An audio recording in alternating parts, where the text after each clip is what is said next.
Hi, we're at Pigeon Point in Tobago and we're about to go out with Johnny, who's going to take us on a boat trip around Booker Reef. Let's go. Alright, hi, my name is John and I work with Scuba Adventure Safari, and we're a dive operation based in Tobago. We're going to take you guys on a topside cruise of the Bonaccord Lagoon area and Booker Reef. So we're not actually going to be doing any scuba diving, but we will be taking you to some of the lovely spots.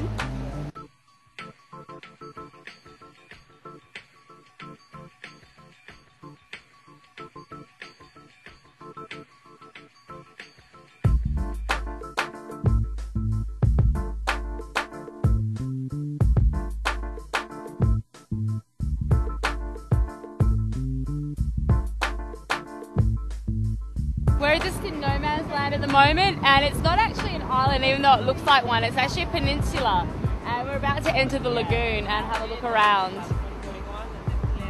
It seems to be very well preserved. It looks in fantastic condition.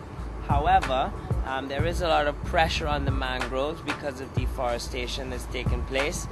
They've removed mangrove in order to put land for people to build houses on, and the whole area requires a very special sort of drainage, which unfortunately is becoming more and more a problem the more people that live in this part of the island.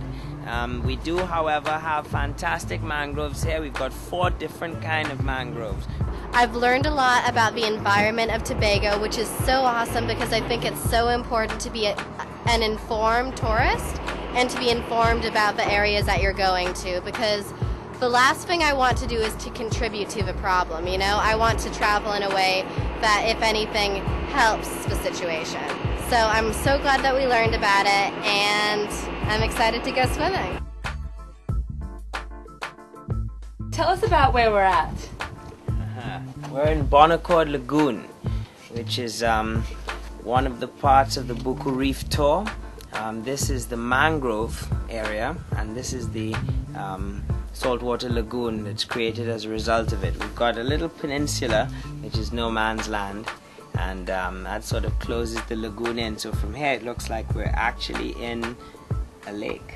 You can't even see the ocean, but it's right over there. And what happens around here? Like, are there any activities? Do people do things around here, or is it just a place to relax? Or you know, a lot of people come and moor their boats here so that they're safe from any sort of storm, because it's very protected in here, hence the fact that it is a nursery for lots of wildlife species.